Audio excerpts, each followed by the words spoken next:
कहानी की शुरुआत हॉपर नाम के एक प्रोफेसर से होती है, जो किसी बेहद ही खास मकसद से अपने शहर की पहाड़ियों में बनी एक पुरानी गुफा की तरफ निकलता है और गुफा के अंधेरे में दाखिल होते ही उसे दूर एक शख्स बिल्कुल स्टैचू बना हुआ दिखाई देता है। उसे देखकर हॉपर कई बार आवाज लगाता है, लेकिन वो आदमी हॉपर की किसी भी बात का जवाब नहीं देता और ऐसे खड़ा रहता है मानो कि उसके लिए वक्त थम चुका हो। ये देखकर हॉपर जब उसके करीब जाने की कोशिश करता है तो उसे अपने सामने हवा में एक अदृश्य दीवार होने का एहसास होता है और ये कोई आम दीवार नहीं थी, बल्कि नमी से भरी एक पारदर्शी परत थी, जिसको पार करते ही हॉपर को अब तक स्टैचू बना हुआ आदमी चलता हुआ दिखाई देता है, जो चलते चलते गुफा के अंदर की तरफ चला गया था। अब हॉपर उसका पीछा कर पाता कि उतने में ही उसे गुफा के मुहाने पर एक अजीब सी रोशनी चमकती हुई दिखाई देती है, जिसे देखकर ऐसा लग रहा था जैसे कि कोई विशाल लाइट बार बार जल बुझ रही हो, जो चीज हॉपर को अंदर से थोड़ा सा डराती है। पर वो इस बारे में सोच पाता उससे पहले ही उसे गुफा की गहराइयों से किसी जानवर के गुर्राने और एक लड़के की दर्दनाक चीखों की आवाज सुनाई देती है। उस आवाज को सुनने के बाद हॉपर को ये समझने में देर नहीं लगती कि उस गुफा के अंदर जान का खतरा बना हुआ है, इसीलिए वो तुरंत ही उल्टे पांव गुफा से बाहर निकल आता है। लेकिन बाहर कदम रखते ही हॉपर की आंखें फटी की फटी रह जाती हैं, क्योंकि उसे अंदर गए महज कुछ ही मिनट बीते थे और उसे अच्छे से याद था कि वो दोपहर के टाइम पर गुफा के अंदर गया था, मगर अब तक बाहर घना अंधेरा छा चुका था। इतना ही नहीं, उसके पास मौजूद जंगल भी अचानक इतना घना और भयानक हो गया था जैसे कि सदियों से वहाँ पर किसी ने कदम भी ना रखा हो। ये देखकर हॉपर घबराते हुए अपनी गाड़ी की तरफ भागा, मगर गाड़ी के पास का नजारा देखकर तो उसके पांव तले जमीन खिसक गई, क्योंकि उसकी गाड़ी पर जंगली झाड़ियों और मकड़ियों के जालों ने ऐसा डेरा जमा रखा था जैसे कि हॉपर कई सालों से लापता हो। सारी चीजों को नजरअंदाज करते हुए हॉपर ने गाड़ी स्टार्ट करने की कोशिश की, मगर इंजन ने जवाब दे दिया और तभी उसे थोड़ी दूर एक और गाड़ी दिखाई दी, जो खुद भी पूरी तरह से जंगली बेलों में लिपटी हुई थी। और उसी दौरान हॉपर को उसकी तलाशी लेने पर एक और झटका लगा, क्योंकि उस गाड़ी के अंदर कूपर की सबसे होनहार स्टूडेंट जैकी का बैग था और हॉपर ने पहले उस गुफा के अंदर जैकी के साथ ही आने का प्लान बनाया था। तब हॉपर ये बात तो समझ जाता है कि जैकी पक्का गुफा तक उसको ही ढूंढते हुए आई होगी, पर अगर वो गुफा तक आई है तो गुफा से बाहर आते हुए हॉपर की मुलाकात उससे क्यों नहीं हुई? यही सवाल हॉपर के दिमाग में लगातार चलता जा रहा था। इसके अलावा कुछ और भी सवाल थे कि गाड़ी अचानक से सदियों पुरानी कैसे हो गई और गुफा से बाहर आते ही समय इतना बदल कैसे गया, और सबसे बड़ा सवाल कि वो खास मकसद क्या था जिसकी वजह से हॉपर इस अजीब सी गुफा में आया है। दरअसल वो गुफा काफी रहस्यमयी थी, जिसमें टाइम बहुत तेजी से चलता है और उसमें चंद सेकंड कई दिनों के बराबर होते हैं। उसी वजह से हॉपर को इस बात का पता ही नहीं चला कि उस पारदर्शी दीवार को पार करते ही कुछ मिली सेकंड में 2 दिन बीत गए थे, और उस समय तक हॉपर के 2 दिन से गायब होने की वजह से जैकी इतना ज्यादा टेंशन में आ गई कि उसने अपने कुछ दोस्तों के साथ इस गुफा के पास आकर हॉपर को ढूंढने का प्लान बनाया। उसके साथ उसका दोस्त टाइलर, कारा की बहन वीव्स और वीव्स का दोस्त फर्बी था। अब उस दौरान गुफा के पास पहुंचकर पहले तो उन लोगों ने कूपर की कार देखी और आसपास उसको तलाश करने लगे, तो दूसरी तरफ उन्हें एक कपल की वैन मिली जो खुद भी 1970 के समय में अपनी बेटी के साथ गायब हो गए थे, और तब से लेके अब तक उनके बारे में किसी को कुछ भी पता नहीं चला था। खैर भी वैन को देखकर जैकी और टाइलर उसमें भी तलाशी करने लगे, जिस दौरान उन्हें कपल की एक पुरानी तस्वीर मिली जिसमें वो कपल अपनी बेटी के साथ था, जिसे देखकर जैकी और टाइलर को उस कपल के लिए भी काफी ज्यादा बुरा लगा।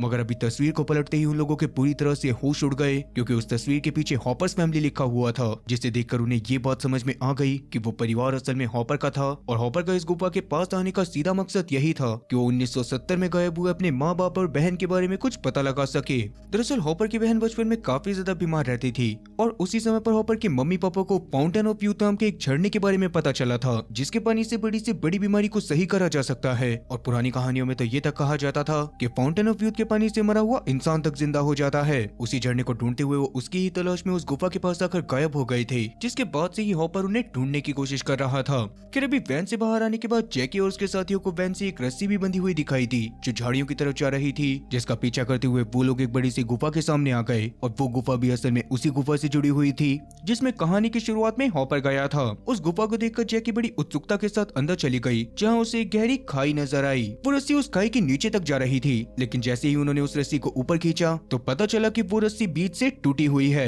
उस रस्सी को देखकर ऐसा लग रहा था जैसे किसी ने उसे जानबूझकर काटा हो। तब सारी चीजों का अनुमान लगाने के बाद सबको ऐसा लगा कि हॉपर उस रस्सी के सहारे खाई में उतरा होगा, पर रस्सी के कट जाने की वजह से वो ऊपर नहीं आ पाया। इसीलिए अब जैकी ने फैसला करा कि वो लोग भी खाई के नीचे जाएंगे, जिस बात पर बाकी सब तो राजी हो गए, लेकिन फर्बी को ऐसी जगहों पर जाने से काफी डर लगता था। उसी वजह से उसने बाहर रुकने का फैसला करा, जिस पर सब लोग मान गए। अभी सबके नीचे जाने से पहले फर्बी ने सबको एक एक कैमरा दिया ताकि वो इस एडवेंचर को रिकॉर्ड कर सके। उस दौरान जैकी ने भी अपने खाने से भरे बैग और एक वॉकी टॉकी को फर्बी के पास ही छोड़ दिया ताकि भूख लगने पर वो खाना खा सके और बाहर कोई मुसीबत आने पर उन्हें इन्फॉर्म कर सके। इसके बाद जैसे ही जैकी और उसके साथी नीचे उतरने लगे तो खाई के बीच में उन्हें भी वही नमी वाली अदृश्य दीवार मिली, जिस पर ज्यादा ध्यान न देके वो भी उसको पार करके नीचे चले गए। नीचे उतरने के बाद वो लोग भी गुफा में थोड़ा ही आगे बढ़े थे कि उन्हें भी किसी के घुटराने और एक लड़की के चीखने की भयानक आवाज सुनाई दी, और ये बिल्कुल वैसी ही आवाज थी जैसी हॉपर को सुनाई दी थी। उस आवाज से सब बुरी तरह से डर गए और फौरन उस गुफा से बाहर निकलने का फैसला करा। उस दौरान खाई के पास आकर सबसे पहले जैकी रस्सी के सहारे ऊपर चढ़ने लगी, मगर जैसे ही वो कुछ फीट ऊपर पहुंची तो अचानक रस्सी के टूट जाने से वो सीधा नीचे जा गिरी। इस हादसे में जैकी के पैर में मोच आ गई थी और उसे बचाने की कोशिश में टाइलर भी अपना हाथ फ्रैक्चर करवा बैठा था। तब किसी तरह से दोनों ने खुद को संभाल तो लिया, मगर टूटी हुई रस्सी के ऊपर नजर पड़ते ही उन लोगों की टेंशन और ज्यादा बढ़ गई, क्योंकि रस्सी को देखकर साफ पता चल रहा था कि ये रस्सी टूटी नहीं थी बल्कि इसको भी किसी ने काटा है। ये देखकर सब लोग बहुत ज्यादा परेशान होने लगे और उन्हें फर्बी की टेंशन होने लगी, क्योंकि हो सकता था कि जिसने रस्सी काटी है उसने फर्बी को भी नुकसान पहुंचाया हो। वो लोग इस बारे में सोच ही रहे थे कि तभी उन्हें गुफा के अंदर कुछ दूरी पर किसी भारी चीज के गिरने की आवाज सुनाई दी, जिसे सुनकर वो कुछ समझ पाते कि उससे पहले ही उन्हें वॉकी टॉकी पर फर्बी की चीखें भी सुनाई देने लगी। उन चीखों के मुताबिक फर्बी उस समय पर बहुत ज्यादा दर्द में था और बार बार उन लोगों से मदद की गुहार लगा रहा था। तब फर्बी की पुकार को सुनकर उन सबके होश उड़ गए और बिना देर किए वो सब गुफा की उस दिशा की तरफ भागे जहाँ पर से वो आवाज आई थी। तो थोड़ा सा दूर बढ़ते ही वो लोग एक चट्टान के पास पहुँच गए, जिसके काफी ऊपर एक बड़ा सा छेद या बोले तो सुरंग बनी हुई थी और उस छेद से एक टूटी हुई रस्सी लटक रही थी। तब उस समय पर जैकी और उसके साथियों को भी बाहर का माहौल ऐसा लग रहा था जैसे कि बाहर कोई टॉर्च ऑन ऑफ कर रहा हो, मगर बेचारे वो सब इस बात से अनजान थे कि ये कोई टॉर्च नहीं बल्कि सूरज था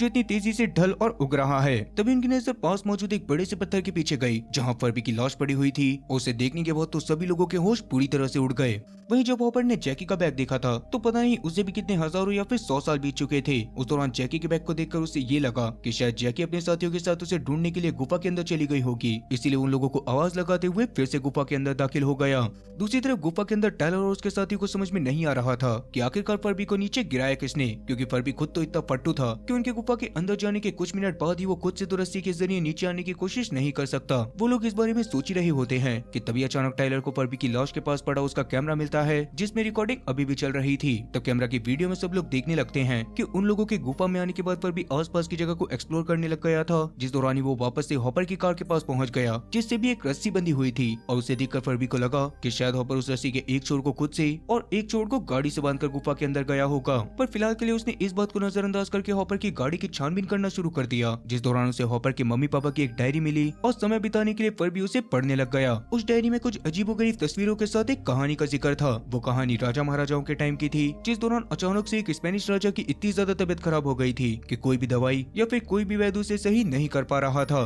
तब उस राजा की जान को बचाने के लिए उसकी रानी ने भी अपनी सेना को फाउंटेन ऑफ यूथ की तलाश में ही भेजा, ताकि उसके पानी से राजा को सही करा जा सके। उस समय की कथाओं के अनुसार माना जाता था कि वो झरना अमेरिका के एलाम शहर के पास किसी गुफा में छुपा हुआ था। तब इस छोटे से हिंट की मदद से उस झरने को ढूंढने के लिए महारानी की सेना निकल तो गई, लेकिन एलाम शहर के पास पहुंचते ही गायब हो गई। ये सारी बातें फर्बी रिकॉर्डिंग में बता रहा था, जिस दौरान ही उसकी नजर डायरी में मौजूद हॉपर और उसकी बहन की एक फोटो पर गई, जिसमें हॉपर की बहन काफी ज्यादा बीमार थी और उसे देखकर समझ में आ रहा था कि उसको भी कोई बहुत ही खतरनाक बीमारी हो गई थी। इसी वजह से उसकी मम्मी पापा उस झरने को ढूंढने के लिए इस गुफा में आए थे। और इन सारी बातों से जैकी और उसके साथियों को ये बात तो क्लियर हो गई थी कि शायद वो झरना इस गुफा के अंदर ही कहीं पर मौजूद है। खैर अभी आगे की वीडियो देखने पर सभी लोगों के पूरी तरह से होश ही उड़ जाते हैं, क्योंकि फर्बी को डायरी पढ़ते हुए रात हो गई थी, जो होना एकदम नामुमकिन था, क्योंकि बाकी सबकी घड़ियों के हिसाब से तो अभी बस दोपहर का 1 बजा था और उनको भी गुफा के अंदर आए बस 10 मिनट के आसपास हुए थे। इसी वजह से अब उन लोगों के दिमाग में तरह तरह के सवाल आने लग जाते हैं, मगर जैसे तैसे वो अपने आप को कंट्रोल करके आगे की वीडियो को देखते हैं, जिसने उन्हें और भी ज्यादा हैरान कर दिया था।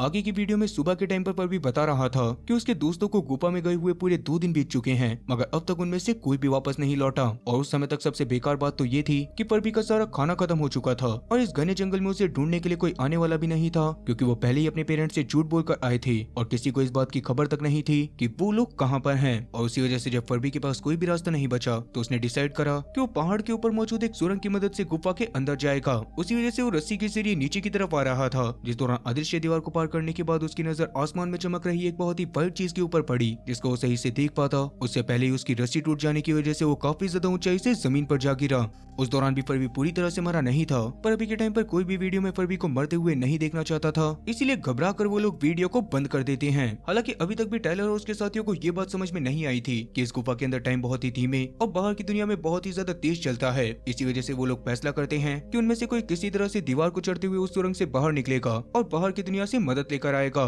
मगर घायल होने की वजह से जैकी और टाइलर ऐसा नहीं कर सकते थे, थे और वीव्स की उम्र ऐसा करने के लिए बहुत ज्यादा छोटी थी, इसीलिए कारा अब खुद ऊपर जाने का फैसला करती है। उस दौरान वो अपने साथ एक सैटेलाइट फोन लेकर ऊपर चढ़ रही थी और तब किस्मत से वो दीवार चढ़कर ऊपर सुरंग से बाहर निकलने में कामयाब भी हो जाती है, मगर पहाड़ के माहौल को देखने के बाद तो उसका दिमाग पूरी तरह से फट जाता है। दरअसल जहाँ इस पहाड़ के आसपास काफी बड़े बड़े जंगल हुआ करते थे, अभी वहाँ पर पूरी तरह से सूखा और बंजर पड़ा था और दूर से एक बहुत ही बड़ा रेत का तूफान पहाड़ों की तरफ बढ़ रहा था। उसे देखने के बाद कारा डरते हुए जल्दी से सैटेलाइट फोन की मदद से किसी को कांटेक्ट करने की कोशिश करने लग जाती है, मगर तभी अचानक उसकी नजर आसमान में मौजूद एक बहुत ही अजीब से ट्रायंगल के ऊपर पड़ती है, जिसे देखने के बाद तो उसे कुछ भी समझ में नहीं आता, मगर फिलहाल के लिए वो हर एक चीज की वीडियो को रिकॉर्ड करने के बाद वापस से गुफा में आ जाती है। पर अभी जब उसके नीचे आने के बाद वो सभी लोगों को इस बारे में बताती है तो टायलर और जैकी उसकी बातों से चिढ़ने लग जाते हैं, क्योंकि उनके हिसाब से तो कारा कुछ मिली सेकंड के लिए ऊपर गई थी और उसके तुरंत बाद ही वो गुफा में वापस आ गई। अपनी बातों पर यकीन दिलाने के लिए टायलर कारा को अपनी रिकॉर्ड करी गई वीडियो भी दिखाता है, जिसे देखने के बाद तो कारा के दिमाग के तार हिल जाते हैं और तब वो अपने फोन में रिकॉर्ड करी गई वीडियो सबको दिखाने लगती है।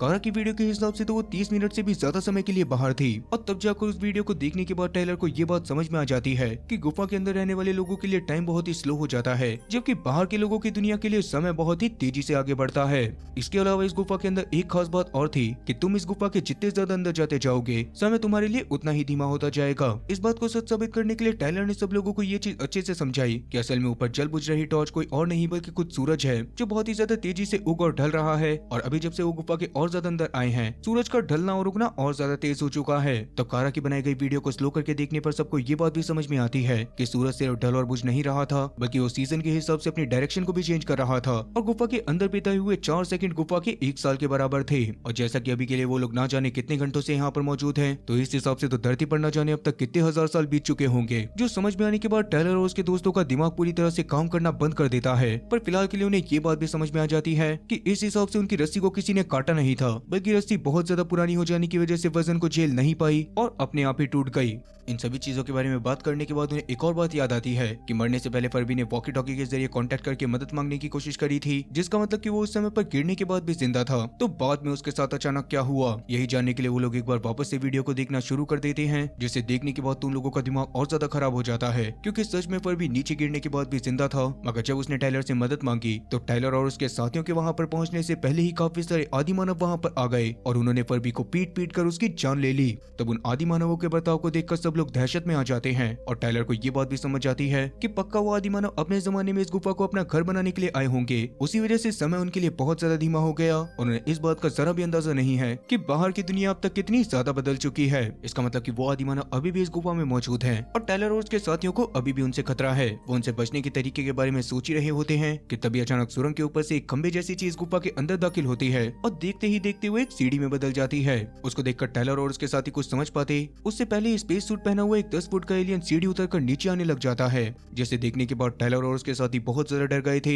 पर फिलहाल के लिए उसके अंदर आते ही एक आदि मानव ने गुर्राते हुए उसके ऊपर हमला कर दिया और उसे जानवरों की तरह मारने की कोशिश करने लगा। तब अपनी जान बचाने के लिए एलियन ने अपने पास मौजूद एक डिवाइस की मदद से उस आदि मानव की गर्दन के ऊपर हमला करा, जिससे वो आदि मानव दर्द में तड़पने लगा और बार बार उस डिवाइस को हटाने की कोशिश करने के बावजूद भी उस डिवाइस को हटा नहीं पाया। इसके बाद वो एलियन सीधा टायलर और उसके साथियों की तरफ बढ़ने लग गया था, जो देखकर टायलर और उसके साथियों की फट के 4 से 64 हो गई और वो लोग जैसे तैसे जैकी को सहारा देते हुए अपनी जान बचाने के लिए गुफा के और अंदर भागने लग गए। खैर अभी उस एलियन ने अपनी सीढ़ी पर मौजूद एक सेंसर पर क्लिक करके अपनी सीढ़ी को बहुत ज्यादा छोटा बना लिया, जिसके बाद वो खुद भी गुफा के अंदर ही जाने लग गया था। इधर टायलर और उसके साथी अपनी जान बचाने के लिए गुफा के अंदर एक खुली जगह पर पहुंच जाते हैं, जहां अंदर दाखिल होते ही उन्हें जमीन पर एक औरत की लाश पड़ी हुई दिखाई देती है, जिसे देखने पर लग रहा था कि शायद वो अभी कुछ मिनट पहले ही मरी है। तब टायलर को उस औरत की शक्ल ध्यान से देखने पर पता चलता है कि वो औरत असल में कोई और नहीं बल्कि हॉपर की माँ थी और उसके पास में ही हॉपर के पिता का शरीर भी पड़ा हुआ था। उन्हें देखने के बाद टायलर और उसके साथियों की नजर पास में ही मौजूद काफी सारे आदि मानवों पर पड़ी, जो फिलहाल के लिए काउबॉय को जान से मारने के बाद उसके शरीर से उसका सारा सामान लूट रहे थे। और ये काउबॉय असल में वही आदमी था जो कहानी की शुरुआत में हॉपर के सामने गुफा के अंदर गया था।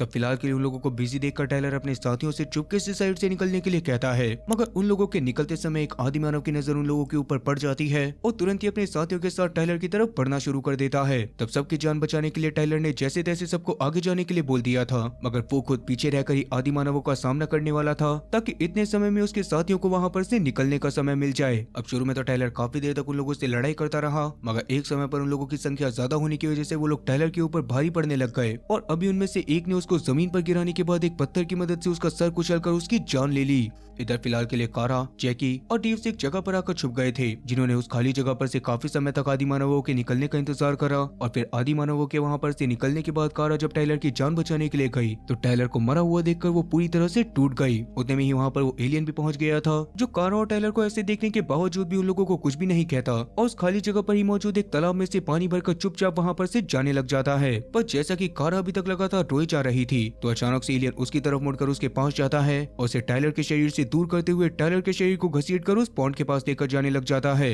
उस दौरान कारा उसको बार बार ऐसा करने से रोकने की कोशिश करती है, मगर तालाब में जाने के बाद वो एलियन कारा को इशारे करते हुए शांत रहने के लिए बोलता है, जिसके बस कुछ सेकंड बाद ही मरे हुए टाइलर को अचानक से पानी के अंदर होश आ गया था। असल में ये पानी फाउंटेन ऑफ यूथ का ही था और ये बात सच थी कि उससे मरे हुए इंसान तक को जिंदा करा जा सकता है। खैर तभी अचानक वहाँ पर आदि मानव अपनी मशाल को लेकर आ गए, जो वापस से उन लोगों के ऊपर हमला करने वाले थे, मगर तभी अचानक एलियन ने एक आदि मानव के मुंह पर मुक्का मारकर उसे साइड में फेंक दिया और बाकी आदि मानवों के ऊपर भी टूट पड़ा। अब जैसा कि टाइलर को ये बात नहीं पता थी कि उसकी जान उस एलियन ने बचाई है, इसीलिए एलियन को आदि मानव से लड़ता हुआ देखकर वो कारा को तुरंत ही वहाँ पर से निकलने के लिए कहता है, मगर बार बार कारा उसको समझाने की कोशिश करने लगती है कि उस एलियन ने उसकी मदद करी थी, इसी वजह से उन्हें उसकी भी मदद करनी चाहिए। तभी लड़ाई के बीच में एक आदि मानव उस एलियन का मास्क हटा देता है, जिसकी वजह से उसके सूट में मौजूद गैस लीक होने लग गई थी और अब उस एलियन को सांस लेने में तकलीफ होने लग जाती है। तभी अचानक से कारा और टाइलर नोटिस करते हैं कि वो एलियन बिल्कुल इंसानों की तरह लग रहा था। पर फिलहाल के लिए जैसे ही एलियन को ये बात समझ में आती है कि उसके पास जीने के लिए ज्यादा समय नहीं बचा है, जिसकी वजह से जल्दी ही वो आदि मानव जमीन पर गिरकर तड़पने लग गए थे, जो देखकर टाइलर तुरंत ही उसके मास्क को उसके पास लेकर जाता है। मगर एलियन को पता था कि अब वो मास्क भी उसकी जान नहीं बचा सकता, इसीलिए वो अपने प्राण पूरी तरह से निकलने से पहले अपने पास मौजूद एक डिवाइस में कुछ वीडियोस को चला देता है, जिससे एलियन के मरने के बाद कारा और टाइलर ध्यान से देखने लग गए थे। उन वीडियोस के जरिए उन्हें पता चलता है कि असल में बाहर की दुनिया पूरी तरह से खत्म हो चुकी है और इंसानों ने अपनी स्पीशीज को बचाने के लिए एक स्पेसशिप बनाया था, जो कि ट्रायंगल की शेप में था, जिसकी मदद से कई हजार इंसान जाकर मार्स पर बस गए थे और अब तक उन्होंने ट्रायंगल शेप में एक बहुत ही बड़ा सा स्पेस स्टेशन भी बना लिया था, जहाँ पर अभी भी काफी लोग रहते हैं। तब उस वीडियो को देखने के बाद कारा को ये बात समझ में आ जाती है कि उसने धरती के ऊपर ट्रायंगल शेप में जो ऑब्जेक्ट देखा था वो ही असल में इंसानों का नया घर था। इसका मतलब कि वो एलियन भी इंसान ही था, जो कि मार्स पर जाने के बाद वहाँ के एटमॉस्फेयर के हिसाब से इवॉल्व हो चुका है। उसी वजह से वो 10 फुट का था और मांस कटने के बाद उससे धरती की हवा में सांस नहीं ली जा रही थी। अब उतने में ही वहाँ पर जैकी और वीव्स भी पहुंच जाते हैं, जो कि खुद भी ये सारी की सारी बातें जानने के बाद पूरी तरह से दंग रह गए थे और उन्हें ये बात समझ में आ गई थी कि इस गुफा से बाहर निकलने के बाद भी वो धरती के एटमॉस्फेयर में सांस नहीं ले पाएंगे। वो इस बात से परेशान हो ही रहे थे कि तभी अचानक से उन्हें आदि मानवों के चुराए गए सामान में हॉपर का बैकपैक मिला, जिसे देखने के बाद टाइलर ने वापस से अपने ग्रुप को मोटिवेट करते हुए सबसे पहले हॉपर को ढूंढने के लिए कहा, जिस पर बाकी सब भी मान गए। उस दौरान सबसे पहले तो टाइलर ने जैकी से पानी में जाकर उसके पैर को सही करने के लिए बोला और खुद पास में मरे पड़े काउबॉय की बंदूक को उठाकर हॉपर को ढूंढने के लिए निकल पड़ा। तब शुरू में तो टाइलर को ये बात समझ में नहीं आ रही थी कि हॉपर उसे कहां पर मिलेगा, पर तभी अचानक उसकी नजर जमीन पर पड़ी कुछ ग्लोइंग स्टिक के ऊपर पड़ी, जिन्हें देखने के बाद वो समझ गया कि पक्का वो ग्लोइंग स्टिक हॉपर ने ही छोड़ी हैं। तो उन ग्लोइंग स्टिक का पीछा करते हुए टाइलर जब एक जगह पर पहुंचा तो उसने काफी सारे आदि मानवों की लाश भी देखी, जिन्हें शूट कर जान से मारा गया था। उनके पास एक छोटी सी आदि मानव बच्ची थी, जो उन्हें जिंदा करने के लिए फाउंटेन ऑफ यूथ का पानी पिला रही थी, मगर दयालु होने की वजह से टाइलर उस बच्ची को जान से नहीं मार सकता था, इसीलिए फिलहाल वो उसे इग्नोर करता हुआ हूपर के पास पहुंच गया। उस समय तक हूपर की हालत भी काफी ज्यादा खराब हो रखी थी, क्योंकि जब वो जैकी और उसके साथियों को ढूंढने के लिए गुफा में वापस आया था तो काफी सारे आदि मानवों ने उसके ऊपर हमला करके उसको बहुत ज्यादा घायल कर दिया था और उसने ही पीछे मौजूद आदि मानवों को गोली मारकर उनकी जान ली थी। मगर वो इस बात को जानता था कि जल्दी ही वो आदि मानव जिंदा हो जाएंगे, इसलिए हॉपर टाइलर को उसके साथियों के साथ वहाँ पर से भागने के लिए बोलता है। पर तभी अचानक से टाइलर की नजर सामने मौजूद एक और अदृश्य दीवार के ऊपर पड़ती है, जिसके दूसरी तरफ एक स्पेनिश राजा की आर्मी काफी सारे जंगली लोगों से लड़ाई करने वाली थी और उन्हीं के बीच में एक छोटी बच्ची भी मौजूद थी। तब उस लड़की को देखने के बाद टाइलर इस बात को समझ जाता है कि वो लड़की असल में हॉपर की बहन है। फिलहाल के लिए वो सारे के सारे लोग स्टैचू बने हुए थे, क्योंकि इस अदृश्य दीवार की दूसरी तरफ का समय गुफा के समय से भी बहुत ज्यादा धीमा था। उन्हीं आदि मानवों और आर्मी के पीछे फाउंटेन ऑफ यूथ भी मौजूद था, जो एक बहुत ही सुंदर झरना लग रहा था। तब टाइलर हॉपर की बहन को बचाने के लिए उस दीवार के दूसरी तरफ बढ़ने लग जाता है, मगर हॉपर ने उसे ऐसा करने से मना कर दिया था, क्योंकि दूसरी तरफ और इस तरफ के समय में बहुत ज्यादा फर्क था और अगर धोखे से भी टाइलर उस तरफ चला जाता तो उसके वापस आने तक गुफा में मौजूद सारे आदि मानव जिंदा होकर उसके साथियों को जान से मार देते। ये बात जानने के बाद टाइलर खुद भी रुकता हुआ हॉपर को अपने साथियों के पास ले जाने की कोशिश करने लग जाता है, मगर हॉपर के हिसाब से अब उसका अंत नजदीक आ चुका था और अब उसे शायद कोई भी नहीं बचा सकता। इसीलिए फिलहाल के लिए वो टाइलर से उसकी बंदूक को लेते हुए टाइलर से उस जगह पर जाने के लिए कहता है जहाँ पर से मार्स में रहने वाला ह्यूमन अंदर आया था। अभी इस टनल से बाहर निकलने का कोई और तरीका नहीं होता। इस चीज को समझते हुए टाइलर सबसे पहले तो हॉपर से वादा करता है कि उसकी जान बचाने के लिए जरूर आएगा और इसके बाद तुरंत ही एलियन की छोटी सी सीढ़ी और अपने साथियों को लेकर उस छेद की तरफ जाने लग जाता है। उस दौरान तक सारे के सारे आदि मानव भी वापस से जिंदा हो चुके थे, जो उन्हें देखते ही उनके पीछे लग जाते हैं,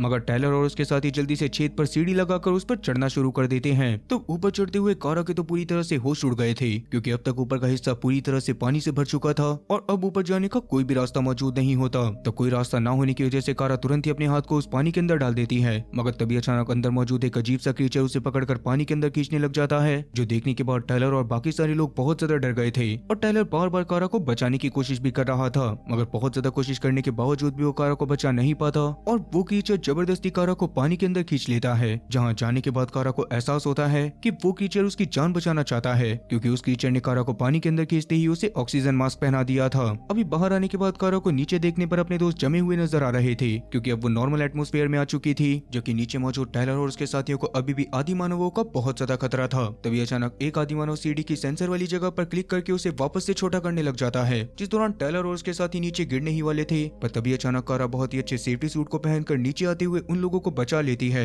और उन लोगों से भी ऊपर आने को कहती है। इसके बाद पानी के अंदर से काफी बड़े बड़े टेंटिकल निकलकर उन लोगों को ऊपर की तरफ खींच लेते हैं, जिसे देखकर आदि मानव तो पूरी तरह से हैरान रह गए थे और उन्हें कुछ भी समझ में नहीं आ रहा था। अब वैसे आपके हिसाब से आदि मानव ने अपना पहला शब्द क्या बोला होगा? कमेंट सेक्शन में इस बारे में जरूर बताना। क्या इसके थोड़ी देर बाद और भी काफी सारे टेंटिकल गुफा में आने के बाद बाकी सारे लोगों को भी उठाने लगे, जिसमें फर्बी, हॉपर और हॉपर का पूरा परिवार शामिल था। इसके थोड़ी देर बाद फर्बी को अचानक से एक पूल के अंदर होश आता है, जिससे बाहर निकलकर जब वो पास की खिड़की से बाहर का नजारा देखता है तो उसकी आंखें फटी की फटी रह जाती हैं, क्योंकि असल में वो लोग फिलहाल के लिए उसी मेगा स्टेशन के अंदर थे, जहाँ पर हॉपर और उसके बाकी सारे परिवार को भी होश आ चुका था और मार्स पर रहने वाले लोगों ने उनकी जान बचा ली थी। तभी वहाँ पर टाइलर और कारा भी पहुंच जाते हैं, जो उन लोगों को जिंदा देखने के बाद बहुत ज्यादा खुश होते हैं। दरअसल जिस पूल से अभी वो लोग जिंदा होकर बाहर आए थे उसमें फाउंटेन ऑफ यूथ का ही पानी था और कारा गुफा के अंदर अचानक से नए कपड़े पहनकर इसी वजह से पहुंच गई थी, क्योंकि उसने गुफा के अंदर की दुनिया के हिसाब से बाहर रहकर बहुत ही अच्छे से तैयारी करी, जिसमें उसे काफी महीने लग गए, पर गुफा के समय के हिसाब से तो वो महीने 1 या 2 सेकंड में बीत गए थे।